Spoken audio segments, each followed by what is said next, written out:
I've lived a life of having a lot of different kinds of experiences. I've tested a bunch of different things. I've made some really stupid mistakes. I've also had a couple of great ideas. Here are all the examples of them. And I think it's important to write from this kind of experience because that's what makes you defensible. It makes what you say defensible. Hey folks, and thanks for tuning in to another episode of Content Briefly. Got a good one for you today. We're chatting with Amanda Natividad. She's the VP of Marketing at SparkToro. And I would say the theme of today's episode is doing things your own way. You know, one thing you will not find on the SparkToro website is a fancy schmancy content strategy with tons of volume pumped through it. It's something totally different. You'll find original research, which we talk about. That's kind of the most traditional content marketing thing you'll find, I guess, in addition to some like product marketing type stuff. But you also find food and dining guides. You will find some deeply personal posts from the founders. You'll find basically things that they want to write about that they think other people will like to read. And there's a lot to learn here. Even if you can't take this exact playbook and run it your own company, I think there's lots of little things that a lot of B2B SaaS teams could borrow from Amanda's approach to content marketing and implement in your own. So lots of great stuff here. As always, I really enjoyed this conversation and I think you will too. And one last thing before we get into it, the paid Slack group. Would really encourage folks to check it out. There's 10 locked channels. Folks are talking about all kinds of B2B marketing things, SEO, what tools they use, basically a bunch of stuff that you can't Google. So of the 450 or so people that are in the paid Slack community, many of them are very high level senior content marketers talking about problems they're experiencing in their jobs that they're really not posting about on LinkedIn or Twitter or anywhere else. There's a certain vulnerability to it and certainly a lot of empathy too. So it's a cool group. It's very supportive. Lots of interesting conversations happening there. Would encourage folks to check it out. superpath.co/community. It's $20 a month, or you can get a discount for an annual plan. If you do join, shoot me a DM. Would love to say hi. Okay, I'll get out of the way now. Thanks so much and enjoy this episode. This episode is brought to you by our friends at Teal. We talk a lot on the show about marketing, and when it comes to your career, the product you're marketing is you. But marketing yourself can be hard, even for experienced marketers who could sell honey to a bee, and that's where today's sponsor, Teal, comes in. Teal is your personal career development platform. Whether you're looking to get promoted in 2024 or want to grow your career by making a pivot or landing a new role, Teal is the #1 tool you need, especially if you're tight on time or not sure where to start. With an AI-powered resume builder, job tracker, cover letter generator, and free Chrome extension that integrates with more than 40 different job boards, Teal is the all-in-one platform you need to run a more streamlined, efficient job search and stand out in this competitive market. You get a purpose-built app to help you keep track of roles and applications, plus built-in guidance every step of the way, and some awesome new features coming in the next few months. So if you're thinking of making a change in the new year, leverage Teal and grow your career on your own terms. Get started for free at tealhq.com. Hey everybody, Jimmy from Superpath here today with another episode of Content Briefly. Very excited to have Amanda Natividad, a second time guest actually on a Superpath podcast, although not this one. So we'll link to the last one we did, which was career focused. We'll keep that one so folks can catch up on your very interesting and successful career. Amanda, thank you so much for being here. Would you mind introducing yourself for folks who may not already know you or maybe like are kind of need an update? Yeah, I'm a longtime B2B marketer. I currently work at SparkToro, which is Rand Fishkin's and Casey Henry's audience research startup. So we sell software that helps marketers find where their audience already is, what they're talking about online, their influential social accounts, and so on. Before this, though, I had a hand in a lot of very different kinds of marketing. I used to head up marketing for an agency called Growth Machine. I did B2C marketing for a company called Liftopia. They've since been bought and they do other things now, but they actually power a lot of the e-commerce or ticketing for ski resorts. So like if you were to go to like buy a lift ticket for Big Bear on their website, 9 times out of 10 it's Liftopia that powered that. So I worked there for a bit. I also worked at this snack company called NatureBox. That was kind of how I got my start in marketing. But I spent most of my career in B2B, like healthcare-ish, employer-focused marketing at Fitbit, where I headed up their content marketing efforts on the B2B side. Oh, very cool. Okay, very cool. I feel like I'm sure we talked about that. People should go listen to the other episode because there's a lot like we could easily do an hour-long podcast on just kind of like expanding what you just described. So like I said, we'll make sure we send that to folks. Can you tell us about SparkToro? Like give us the kind of who, what, why of SparkToro. Yeah. So SparkToro is, let's see, it's only 3 of us at the company. Okay, I was going to ask you if it was still 3. Yeah. It's still just the 3 of us. So we sell software that helps people find their audience's sources of influence. And so by that, I mean, you really can just type in like a keyword or analyze a website or a social account, and people can search for their audience in that way. So maybe you'll want to search for how your audience might self-describe. Maybe you market to product managers. So you want to search for product managers in our tool. And from there, our tool will show you, in V2 of SparkToro, which is about to launch. And I think when this show comes out, it'll probably be V2 of SparkToro. Oh, cool. So I'll talk about that. So anyway, when you look at this audience, you'll see literally what other keywords this audience is searching for. You'll see the websites they also visit. You'll also see the social accounts they follow, YouTube channels they subscribe to, podcasts they listen to, and relevant press or media websites. All kinds of things like that, so that you know, as a marketer, so that you know where your audience already is and what influences them, and ideally, so you can market where they already are. Okay, very cool. I remember when SparkToro launched 4 or 5 years ago, something like that. I remember thinking, there's so many good keyword tools out there. Like, do we need this?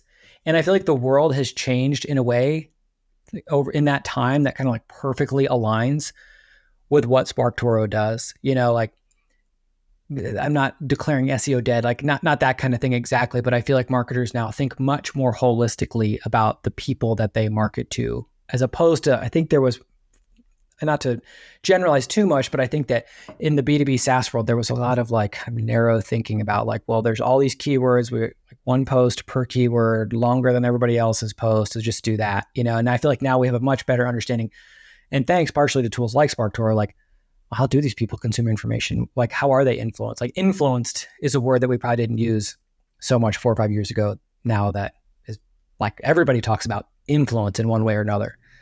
Yeah, I really feel like the conversation around influence has moved forward in the past couple years, because I feel like, like 4 or 5 years ago, people were talking about influence with respect to your like lifestyle influencers, right? Yeah. But I think now more people know that influence doesn't have to just be related to these kinds of like big, 1 million following influencers, right? Yeah. The other thing I wanted to say was, so I think this story will be a little bit more helpful in helping people understand truly what SparkToro offers, how you can benefit from it, how we can make you a better marketer. So like most of my experience is in content marketing. However, I don't have a traditional content marketing background. I started out in journalism, so was very much focused on, writing and editing like a reporter.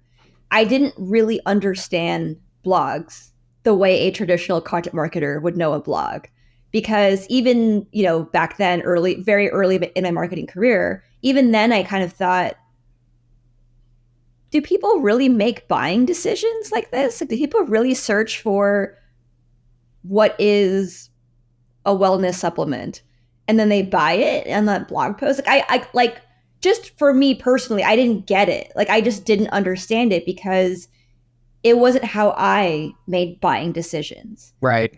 And so it's definitely not to say like I don't fall for marketing. No, it's not that. It's that I was always influenced by other things, like maybe, a niche celebrity, like something that they like to do or something they did, and I would be into that, right? Or I would just think about, like, I would read magazines or other publications and be influenced more by that, which is not to say that I'm not influenced by marketing. It's just, I just had never made a buying decision through a blog post that I found through SEO, Yeah, right? yeah. Like, I might read it, or I might be like, cool, I get it now. But like, I just didn't purchase things in that way. So I already kind of went into content marketing kind of skeptical about that. Where I was like, I don't really know, but I mean, I guess some people make buying decisions this way. I don't get it, but okay. And then by the time I joined Fitbit for their content to build up their content marketing program, which in hindsight is kind of funny that I got hired and that if I didn't get blogs, why was I hired by them? But I'll say where this all makes sense is when I joined Fitbit B2B. Fitbit B2B was selling devices in bulk and custom software to other companies who were running employer sponsored benefits programs. So it'd be like if Superpath decided to buy a bunch of Fitbits and do step challenges among the Superpath employees. That was who we sold to. And this program within Fitbit, or this division within Fitbit, it grew or was created completely organically. It grew because employers were reaching out to Fitbit saying, hey, we have 300 employees. We want to buy 300 Fitbits. Can you help us? Oh, right. And so that's obviously cool. Yeah. for Fitbit, that's like, hey, an awesome deal, right? Like an awesome deal to close at scale. Like, let's do this. Which means that these employers or our customers, they weren't finding us through SEO driven blog posts. They were finding us because Fitbit was a beloved consumer brand. And they thought, oh, this is a cool brand. Maybe we'll actually get our employees to join our employee wellness program because this is a cool brand, right? So the buying cycle was very different, right? It wasn't an HR manager Googling a pain point and then buying. It was, I already know this product. Maybe they had this thing that I know a lot about, right? Yeah. So when I joined, it was to create content, but it wasn't, hey, let's create a blog post that ranks for corporate wellness. No, it was, we need content that's actually really meaningful to our audience. So we need content like we need case studies. We need playbooks that explain to people how to run a step challenge. We need a lot of content or we need talking points essentially on privacy. Like, how do we as a company handle privacy among employers or handle employee privacy for employers who are purchasing this software, right? Like, how do we communicate that, hey, we're not tracking your employees' sleep and then showing to you when they went to bed last night? That's not what we do, right? So a lot of it was addressing a lot of these types of concerns, a lot of these kinds of problems that people weren't Googling. So I might pause there just to kind of call out, like, there are ways of creating content that, I mean, it could be SEO. It's not SEO. It's ways of creating content that addresses people's pain points in a way that they're probably not searching Google for. Right. And I would say what you just described is reflected all over the SparkToro site. Like when I go click to the blog on SparkToro, I see obviously content about, like, kind of directly related to the product. One of them is original research, which I want to ask you about. But for example, you wrote a food guide. Rand has written some deeply personal articles about kind of the final chapters of his experience with Moz. Like, you see things that are like no team is ever going to sit down in a conference room and come up with those ideas. Like, it's clearly, in some cases, maybe you are just like building stuff to kind of educate existing demand. In other cases, you're probably just writing stuff because it's stuff you want to say or opinions you have or stories you want to tell. Yeah, absolutely. Right. Like, I mean, like I feel like a lot of Rand's best blog posts, the ones that happen to not be research driven, right? That are just kind of coming from his heart. Like, here's how I feel about something. Here's what happened to me. Like, those aren't things that people are Googling, right? Those are things that, because you know Rand, or you might say know Rand, right? Because you know of his work or you know him personally. That's what makes you care, right? And so now I think there are a lot of people who follow Rand's work because they want honest, transparent takes on entrepreneurship or on leadership, right? Or what it is to be a marketer. Like, those are all, I think a lot of what Rand writes is reflective of these things people think about, the way they feel, the questions that they have in their minds, the things that they probably aren't searching for. Yeah, totally. It's very interesting because again, like I followed Moz for years. I read Lost and Founder. And then when SparkToro launched, I instantly wanted to see what was on the blog. Like I just was curious what was going to be there. But sort of related to that, you're hired to run marketing. How do you pair those things together? You know what I mean? Like, is there or does there need to be any separation between kind of Rand's personal brand and his kind of existing group of followers, and then what you all want to say about the product, and then like your kind of unique point of view and kind of the flavor that you bring to it? You know what I mean? Like, did this all come together just sort of serendipitously and it's perfect and it works well? Or like how deliberate, I guess, is it that you sort of have to balance these things out to accommodate, Rand's existing brand, SparkToro's, and then your brand too? I mean, this is not a helpful answer, but yes, it was serendipitous. It happened to work really well. I will say, maybe I will kind of try to wrap this up or like kind of make this come full circle.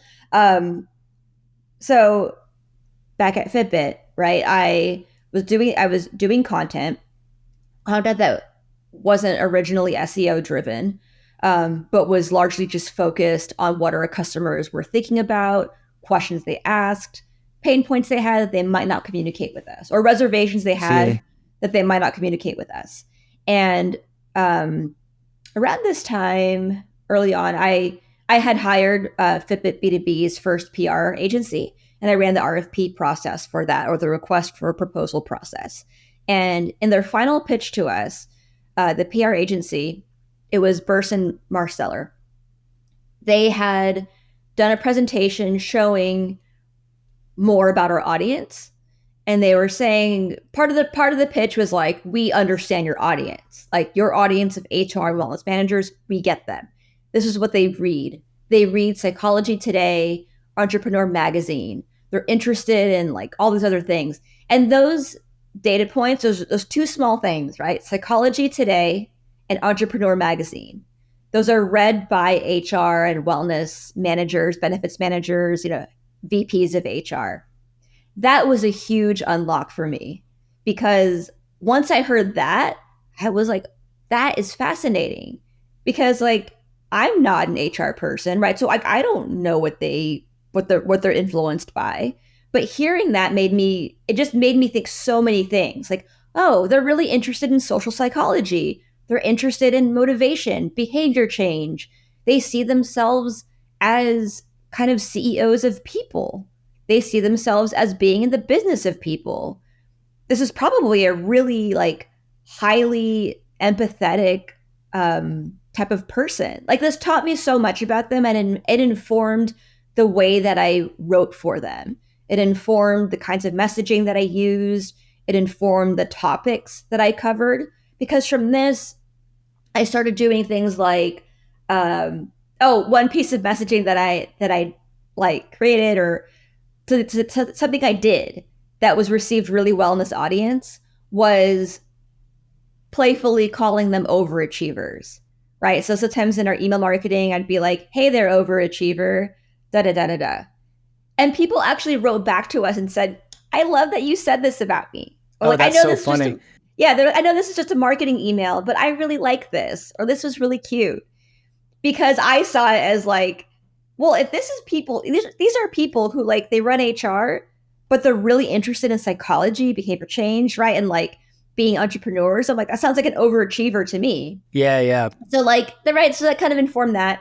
And then also when we started hosting conferences that would compete with a lot of the like nonprofit kind of thought leadership organization conferences, I designed the agenda or the content around behavior change and social psychology. And so I would bring in like top professors from across the country to talk about like intrinsic versus extrinsic motivation. And some of these were like the most well received sessions because it was specifically what this audience was into.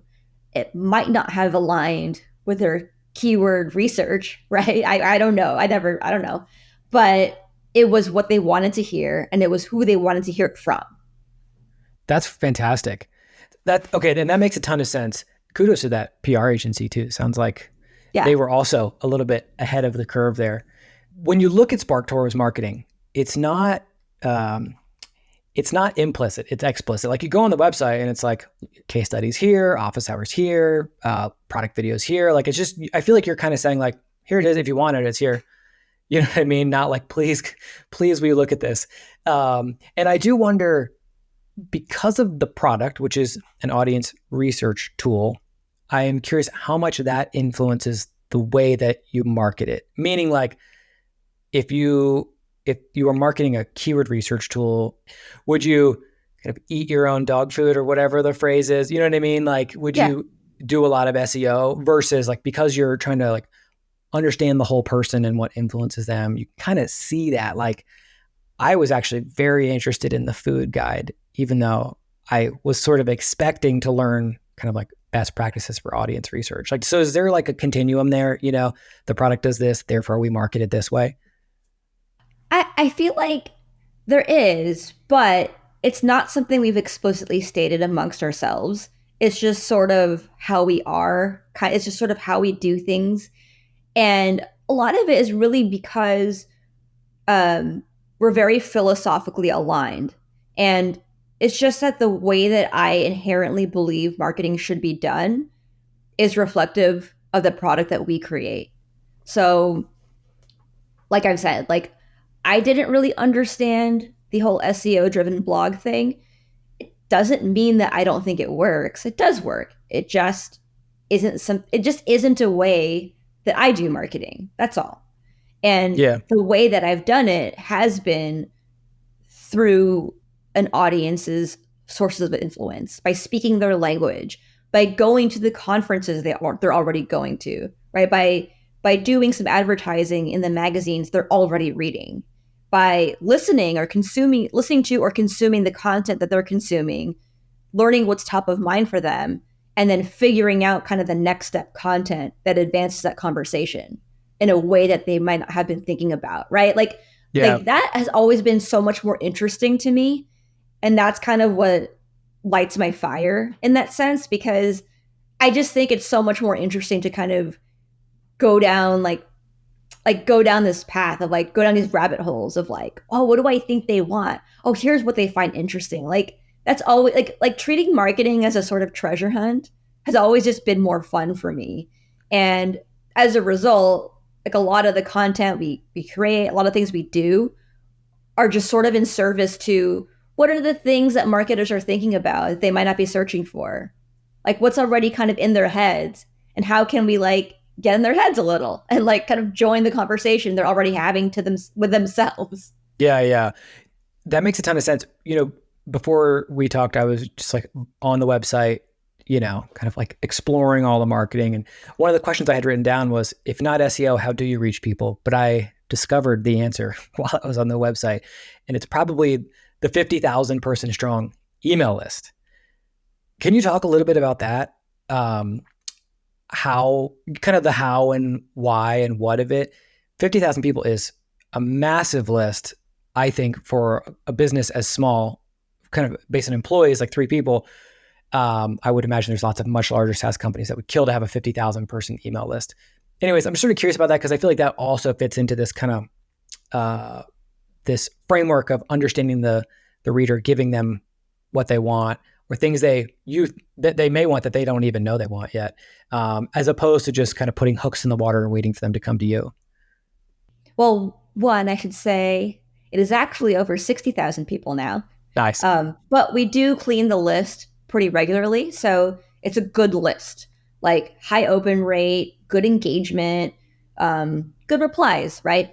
So I'll say when I joined SparkToro, I think 3 years ago, a couple years ago, I came into this like, all right, like what do we have? Like what are the things that we have? Like what's our competitive edge? And so like when I saw like, oh, we have a list of over 50,000 people, like that's our email list. I was like, are you kidding me? Like, yeah, that's like incredible. I was like, my mind was blown, right? I was like, this is just here in our ESP. Cool. Okay. And so when I was figuring out, and I, very lucky, I kind of had free reign to do what I wanted to do when I joined. And so it was like, all right, well, how do we do more with what we have? And I thought, no marketer goes into a role with a list that big, right? And unless you're some kind of massive CPG brand, right? But that's different. So I thought, like, all right, we have a great audience, we have a great email list. Let's use it. So it was kind of a no-brainer for me to start a newsletter. And it's kind of like, I think it's our main, I might even call it our main marketing channel, only because like it is a thing that regularly gets done. It's sent 2 times a month without fail, and it encapsulates kind of everything we're doing or thinking about or writing about, right? So even if we haven't published on the blog in several weeks, the newsletter still gets sent. I'll find a way to kind of recycle an old blog post and make it, and like refresh the content of it, make it more current, or like reframe it in a way that is maybe relevant to some recent news, things like that. And um, and the reason for this is that I was like, well, it's only three of us, and I, as like the head of marketing, like, yeah, I'm doing marketing, but I'm also doing a little bit of customer support. We all are, all three of us are. I'm doing some product work, right? It's like it's not like I'm only doing marketing. So I'm doing a lot of different things. And I felt like I need to make the most impact with a few things that I get to focus on each day. And so I thought it was most impactful to focus on our list. And, as we're like I said, we clean it regularly. At this point, we have over 60,000 people in the list, and our open rate is like around 40 to 44%. Oh, well, that's amazing. And so by cleaning it, you mean like if someone hasn't opened a newsletter in 6 months or something, that they're scrubbed from the list? Yeah. What do? We do it within 90 days. So to people who haven't opened an email within 90 days, we say like, hey, like, our records show that you haven't opened our emails in a while. We assume you don't want to hear from us. If so, we're going to take you off our list. However, if you want to stay on the list, click on this link and you'll stay. That's pretty crazy, actually. So that's a really good 60,000 person email list, given that 90 days is a relatively short amount of time. And that sounds like you opt them out. You don't say, hey, do you want this? We'll keep you in unless you opt out, type of thing. That's really cool. Mm-hmm. I might be getting ahead of myself a little bit, but is the way that SparkToro does marketing scalable, or is that the wrong question to ask? Like, does it matter? I'm just like imagining people listening whose companies have various cultures, various sizes. I certainly hear from people sometimes that content marketing ends up being done sort of by committee because it's a large company and there's lots of stakeholders, and you spend all this time like agreeing on what we're going to do. And then you have this framework and you like pump volume through it and things like that. And it's like, it just seems like the way that you go about it is, it's simple in a beautiful way. And I would imagine very effective, although I want to ask you about that too. And so to sort of get back to the original question is like, can you scale this, or by not scaling it, is that how you keep it effective? I mean, I think the real answer is, I don't know. What I want to say is, I want to believe it's scalable, but I really don't know that it is. Like, can I imagine us, potentially having like a 5-person marketing team? Maybe.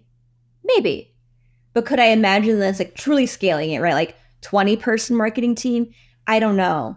Like, I don't really think so, because I'm not sure there would ever be that much work to go around. Right. And I'm saying that because maybe I'll say like what works about our marketing, like what works, why it works, how I can see it grow, but maybe not scale. Again, we're talking about scale as like, huge. Yeah. Like, I don't think so. So what works, I say at the end of the day, what works is the fact that we're all doers, right? Like Rand, Casey, and I, we each will roll up our sleeves and get the work done.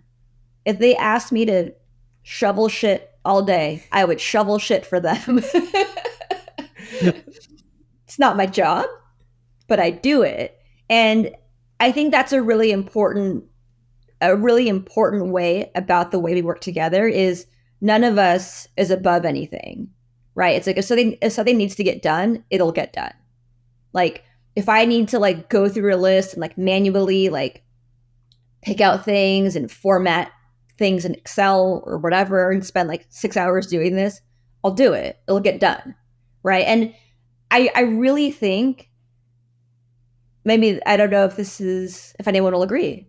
I honestly think most people don't do it. Like I don't want to sound like people are lazy. It isn't even that. I really just think most people in general aren't willing to do the work, the unglamorous, boring, like this shit just needs to get done. Too bad it's not fun, but you got to do it. Like a lot of people don't want to do it. That's what I think. That's very interesting. I'm trying to relate that to my own personal experience. Like I can think of times when I worked at very small companies and it was the same mentality. It's like, well, we're all in this together, like let's roll up our sleeves and get it done. And then I can think of myself at a much like I worked for Intuit for a while and there's 7,000 employees. Like I was not doing that. I really wasn't. And if there was some big project that I was like, is this important or not? I'd probably like, no, I'm not going to do it. Or I'll see if somebody else can do it or something like that. So I wonder, I don't know. I'm just thinking like, is it partially related to the stage of the company or is it like the culture of the business sort of attracts a certain type of person maybe, or I don't know, but I think that's very interesting. Yeah. So I think it's a big part of it. And so with that's why like we're able to have the blog posts that we have.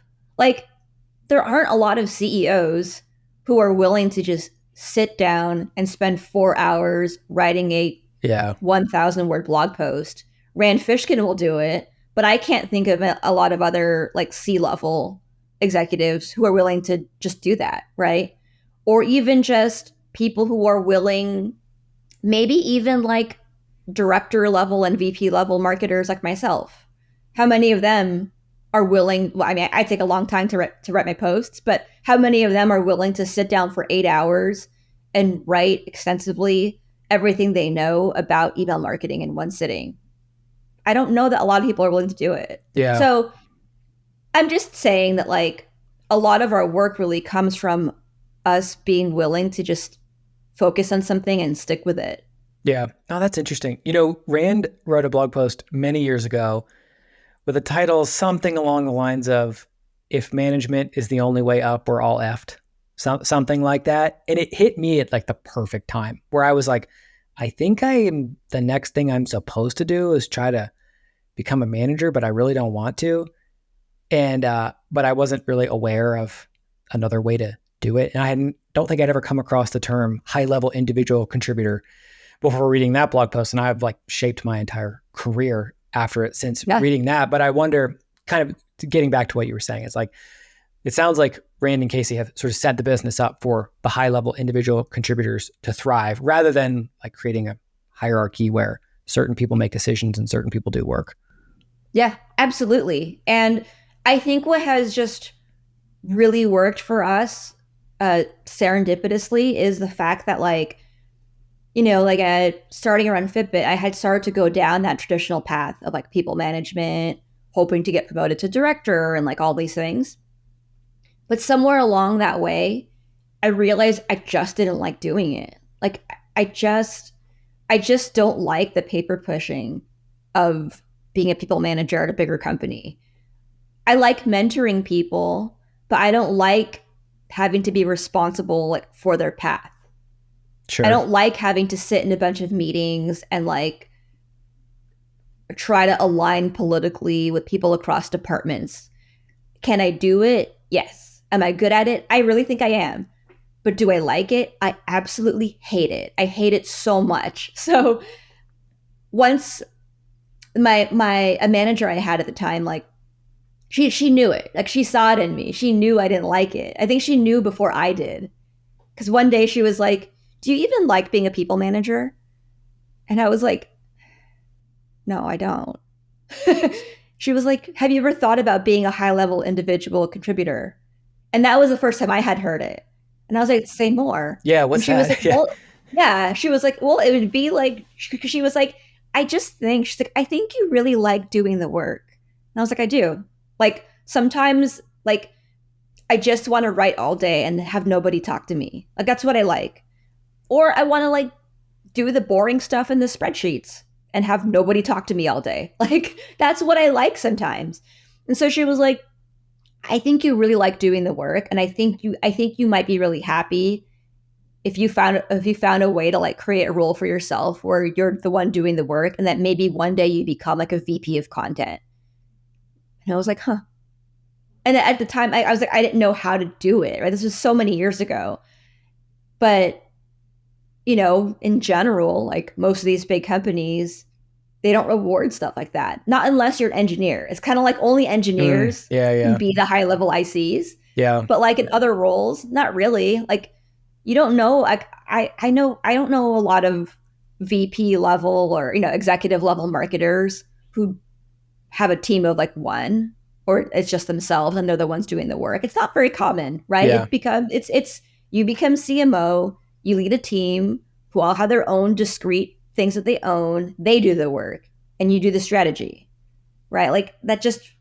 I used to think that was something I wanted, but it just isn't. It's not for me. And yeah. yeah. I love that. And what a great thing to recognize about yourself and then be able to kind of orient your work around it. SparkToro embraces this idea of quote unquote chill work. And I'm wondering, like, looking through that lens, do you ever find yourself, because I do this to myself, I'm like, okay, if I'm going to write a case study, I know that's really high value work. It's important. It's going to help us grow the business. Also, I have 1,000 rows in a spreadsheet that need to be reformatted and it's very low value work, but still kind of has to get done. And I sort of torture myself about it sometimes, like, they both have to get done. I actually don't really hate the idea of like throwing on some music and just like diving into that spreadsheet, but it's like, it's not really going to progress the business. And I feel torn because there's only so much time and da, da, da.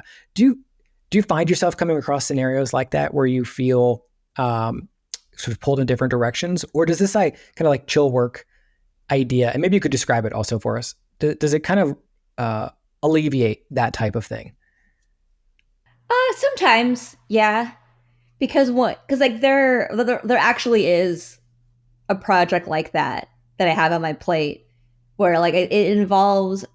I've kind of pushed it out of my head because I don't want to do it, but I think it involves.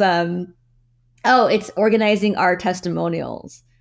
So previously we just, I don't know, I've been screenshotting it and like just dropping it into a folder and like not looking at it. Yeah, yeah. And the other day, Rand and Casey were like, "Oh, where are the testimonials?" And I was like, "They're in this folder. There's a bunch of ping files that are not organized." Yeah, I'll fix this. So the job that I need to do is like um, finishing the spreadsheet I have that organize the testimonials by like by name or by type, right? Like that's something that is sounds so boring, right?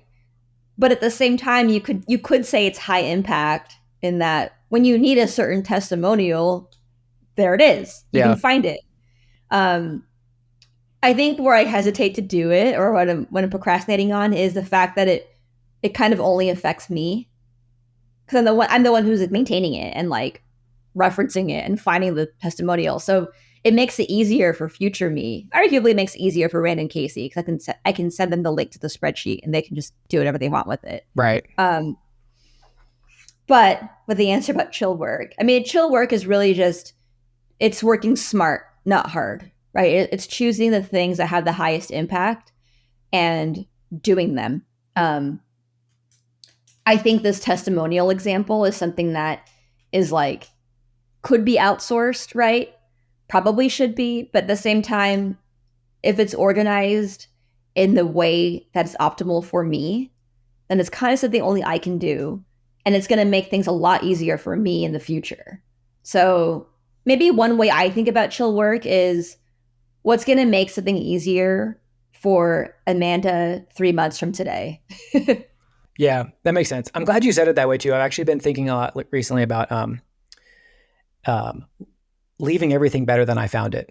It's like I try to anything I do during the day. I'm like, okay, this will come up again. this situation, this email, this whatever, how can I leave it just a little bit better than I found it to make my future life just a little bit easier? And it works. It does work. Oh, I like that. That resonates with me. Can I ask you a few like really nitty gritty content marketing questions? Yeah. Do you have a content strategy? Is it documented somewhere? Like, is it something that the three of you have discussed? And then related to that, is there a content calendar? Like you had kind of mentioned that content is not published on like a super strict cadence, but I imagine there's like probably somewhere where you keep the ideas and think about when they'll be published. Like, could you just kind of talk us through like content at SparkToro? Like what's going on? Yeah. So there is a content strategy. There is. There is not like a document that says like content strategy 2024. No. But when I say there is a content strategy, what I mean is we know what product launches we have coming up in the next 4 to 6 months. Like we know what's going to get released. We know what conferences we're going to be speaking at for the next 4 to 6 months. And so we know in general what's going to guide that strategy. Or we know what content is going to help those programs. And so while there isn't a formal strategy document, we are thinking about things like for instance, for the launch of SparkToro V2, I know there are going to be a series of blog posts about how to use the product in the best way that needs to get done. So like those are already in our heads. Yeah. Like we know, I know we need a blog post that is how agencies and consultants can get the most out of SparkToro. So like that's going to get done. I didn't do it yet. It's kind of there. There are gears turning in my head. What else is there? Like I know that I'm going to be speaking at SaaStock in Austin in a couple months, and I'm going to be presenting on zero-click content. So sort of in my head, I'm thinking about like, all right, what's the state of zero-click content today? What are some trends I've been seeing? Rand actually just came out with some new research on who's sending the most traffic and least traffic to the open web. So I'm thinking about like, how can I use that in my presentation in May? So I'll say that while not all of these things are completely explicit and written out and super clear, we're aligned in the sense that like Rand and Casey, they know that I'm going to be speaking at SaaStock. They know that I'm going to be presenting on zero-click content. I know that Rand was working on that research, right? So it's like we kind of know what each other is doing, and we kind of know the ways in which we can support each other. But I think a lot of that is informed by us just kind of doing the work and knowing what each other needs, right? So like, it's not like Rand did that research so that he could help me, right? Because no, it's not it. It's that he did the research because he had this big question that he's been thinking about for a long time. He's seen that nobody has answered that question about, who's sending the most traffic to the open web.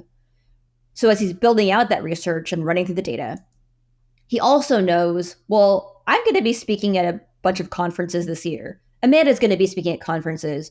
We're going to need just like more resources to back up what we're going to be saying. So while it's not a direct line to future presentations. However, as a frequent keynote speaker, presenter, Rand knows like, oh, I need research to back up what I'm going to be saying.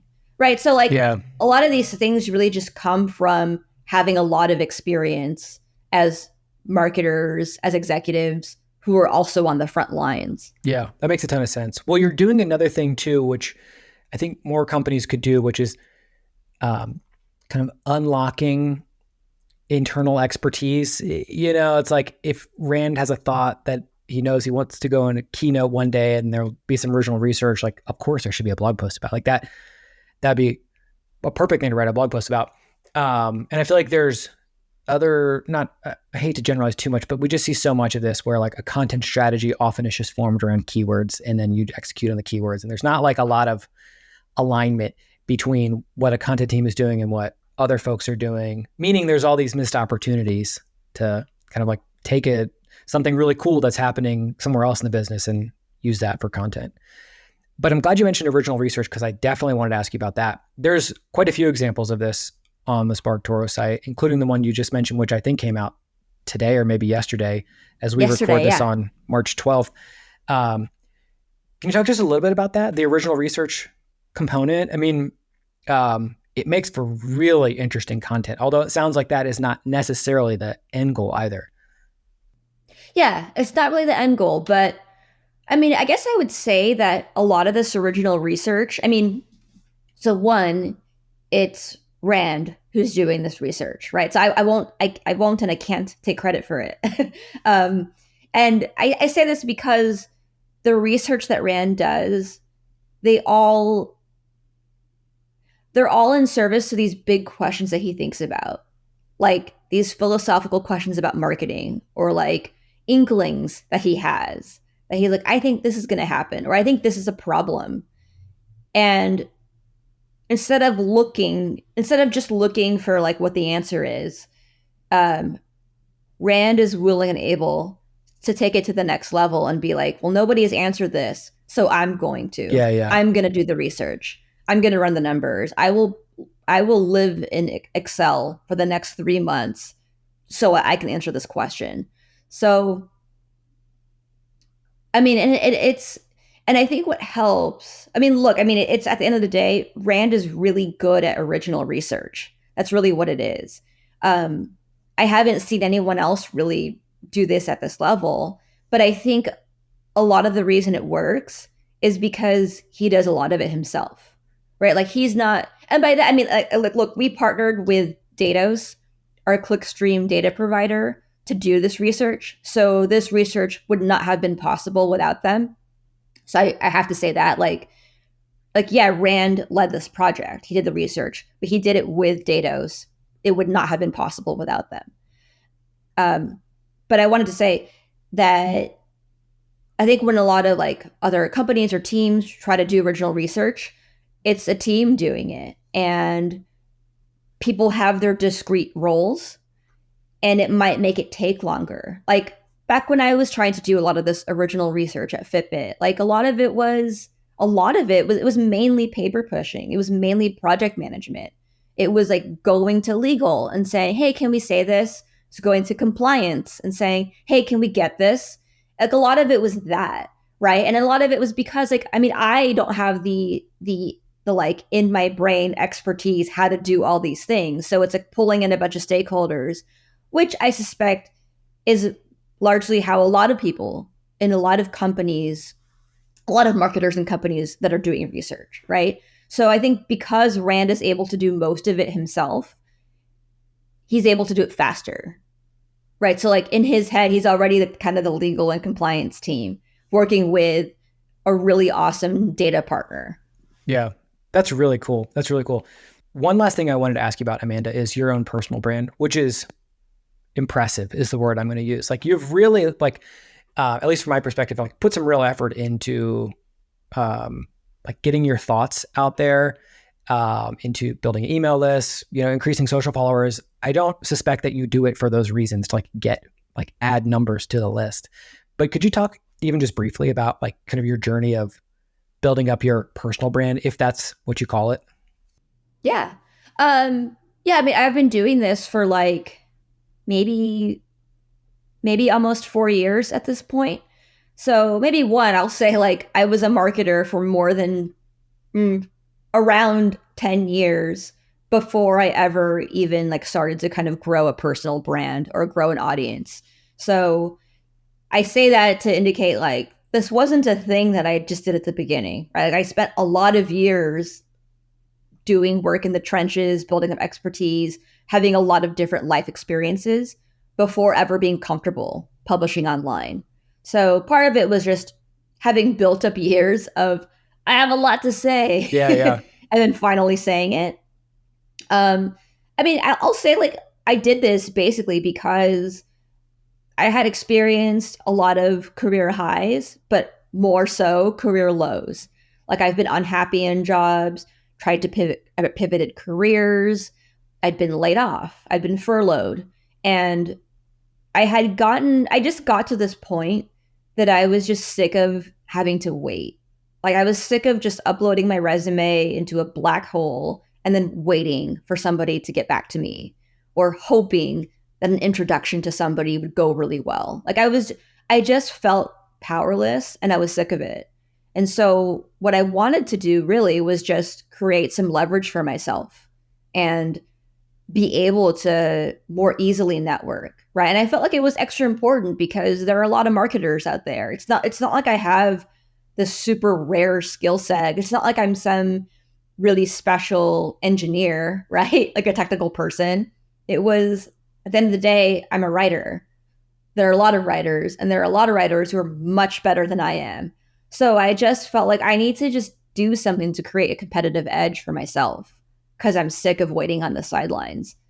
So that was really it. And then kind of like because of that and the way that I am and the way I believe in marketing, I just wrote from personal experiences. And I say that I think it's important to call out because I didn't come into this being like, I'm a marketing expert. I'm the one who read all the landing pages. I did 45 hours of research on calls to action. Here's what they should be. It's, hey, I've lived a life of having a lot of different kinds of experiences. I've tested a bunch of different things. I've made some really stupid mistakes. I've also had a couple of great ideas. Here are all the examples of them. And I think it's important to write from this kind of experience because that's what makes you defensible. It makes what you say defensible. And it makes it such that in a weird way, you can't really be wrong. Because if you're speaking from experience, hey, here's this weird thing I did that actually worked and here's why. Nobody can tell you that it isn't true, right? And like, as long as you're not saying, here's how everybody needs to do this. It's, here's what I did and here's why it worked. That's okay, right? Yeah, that's awesome. Well, I think I speak for a lot of marketers when I say thank you for doing it, because I personally have drawn quite a bit of inspiration from the work you've put out there over the last couple of years. And I know a lot of other folks have too. So, and thank you too for coming on and talking. It was so good to have you, and just so much good stuff here. I would really encourage people, go to SparkToro, like just check out like see what's there. You know what I mean? See how the marketing feels to you. I feel like that's a great way for other people to kind of glean things for themselves and for their own work. And where can we send people to connect with you? What's the best place to personal websites or social handles or wherever else? Yeah. So I'm Amanda Nat on the main socials. Yeah. On LinkedIn, Twitter, Threads, Instagram. Check us out at sparktoro.com. And if you send us an email through customer support, it really goes to the three of us. And one of us replies within 24 to 36 hours. Cool. Okay, cool. Awesome. Yeah. Amanda, you rock. Thank you so much for doing this. Links to your social stuff and to SparkToro will be in the show notes. And hopefully we can do this again sometime soon. Yeah, I'd love to. Thank you so much, Jimmy. This was a lot of fun. And I want a transcript of this because I want to like go through your questions again and like in my head. And I don't know. I feel like we half wrote a bunch of blog posts together totally. In this episode. I'll send it to you. Awesome. Thanks so much, Amanda.